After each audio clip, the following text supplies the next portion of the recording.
Pemirsa, selanjutnya untuk mengetahui perkembangan terkini dari pasar mata uang serta transaksi instrumen keuangan lainnya, kita segera bergabung dengan di Link Room Bank Mandiri.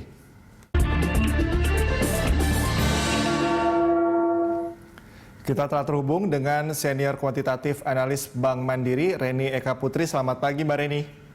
Selamat pagi, Mas Cikal. Mbak Reni, ini kalau kemarin rupiah melemah ya terhadap dolar Amerika. Bagaimana pergerakan rupiah hari ini?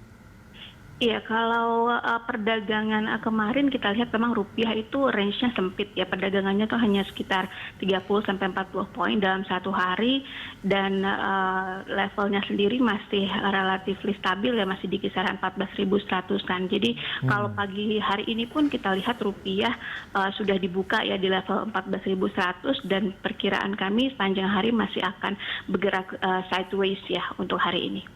Ya, untuk nilai tukar rupiah di mata uang lain di Asia bagaimana, Mbak Reni?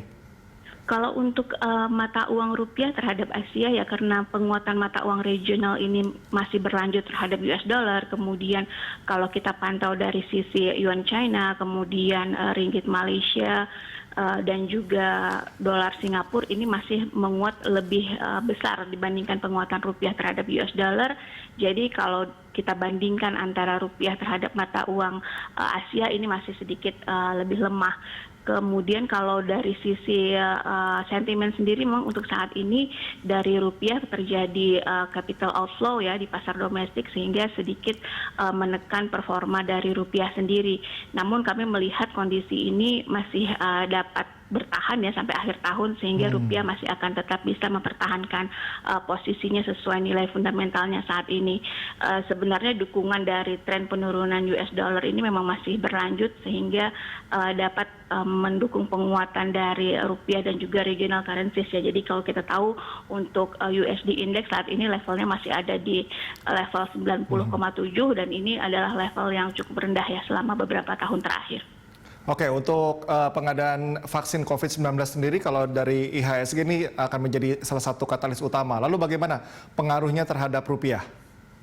Iya, jadi kalau untuk vaksin sendiri ini memang salah satu faktor kunci ya untuk menurunkan pandemi. Ya, dan ini juga pastinya terkait dengan seberapa besar nanti efektivitas vaksin gitu. Jadi kalau untuk Indonesia sendiri kemarin memang baru datang ya 1,2 juta vaksin untuk jenis Sinovac dan ini masih akan menunggu perizinan lanjutan ya terutama dari Badan Pengawas Obat dan Makanan dan juga nantinya apabila ini sudah mendapatkan persetujuan tentu kita harapkan efektivitasnya dapat bagus gitu ya sehingga dapat menekan kasus COVID di dalam negeri. Jadi efeknya sendiri ini investor sepertinya cukup mengapresiasi positif dari perkembangan vaksin dan dapat mempengaruhi pergerakan rupiah untuk lebih kuat begitu.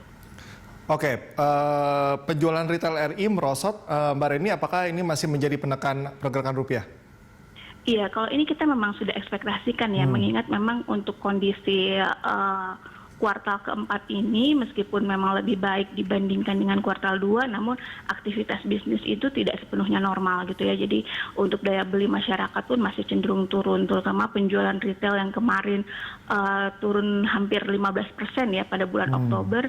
Ini diakibatkan oleh penurunan yang terjadi di makanan dan minuman juga gitu. Jadi kita lihat dari sisi ini memang salah satu sentimen yang negatif juga ya untuk rupiah. Namun ini masih cukup wajar melihat memang dari sisi ekonomi kita kan memang belum sepenuhnya recovery begitu.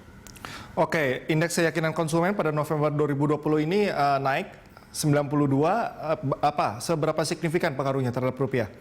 Iya, jadi kalau ini kita lihat sedikit berbeda ya dengan tadi penjualan retail. Ternyata kalau masyarakat atau yang disurvei ini ya untuk menghasilkan indeks keyakinan konsumen ini ternyata cukup positif melihat kondisi ekonomi ke depan gitu. Jadi beberapa faktor yang dipertimbangkan di tahun depan itu akan ada peningkatan ekspansi usaha juga seiring dengan pemulihan ekonomi yang terjadi. Kemudian kita lihat juga mungkin ketersediaan lapangan kerja juga mulai tumbuh. Jadi di sini persepsi konsumen terhadap kondisi ekonomi yang saat ini juga lebih baik dengan masa-masa di awal pandemi ini juga menjadi salah satu faktor mengapa kemarin indeks keyakinan konsumen kita memang cukup positif dan ini seharusnya menjadi katalis yang baik juga ya untuk rupiah. Oke, terakhir Mbak Reni, bagaimana tren rupiah di pekan depan? Kalau pekan depan kita lihat akan ada beberapa rilis data dan juga agenda yang harus diperhatikan juga oleh pelaku pasar ya. Jadi mengingat beberapa agenda ini cukup penting gitu. Jadi kalau untuk Amerika Serikat akan ada beberapa data termasuk produksi industri Amerika Serikat dan juga nanti bagaimana perkembangan stimulus fiskal dari Amerika, karena saat ini stimulus fiskal ini masih terus dalam pembicaraan atau diskusi dan masih dinantikan oleh investor bagaimana nanti ke depannya. Kemudian kalau untuk dari pasar domestik sendiri masih akan menantikan rilis neraca perdagangan ya untuk pekan depan, karena pekan depan ini kita perkirakan bisa dapat kembali surplus, sehingga ini adalah berita yang cukup bagus untuk mendukung penguatan rupiah. Selain dari data ekspor impor yang akan dirilis pekan depan untuk domestik, juga kita nantikan hasil dari rapat Dewan Gubernur BI ya untuk Desember untuk memutuskan level BI 7 days reverse repo rate dan kebijakan moneter lainnya yang juga dinantikan oleh market. Namun kalau kita melihat dari sisi rupiahnya sendiri, kita melihatnya masih akan bergerak sesuai fundamentalnya. Kalau hitungan kami itu masih ada di kisaran level 14.150 sampai 14.250. Mas Iqbal. Oke, baik. Terima kasih Mbak Reni atas informasinya. Ya, pemirsa, itu tadi senior kuantitatif analis Bank Mandiri, Reni Eka Putri.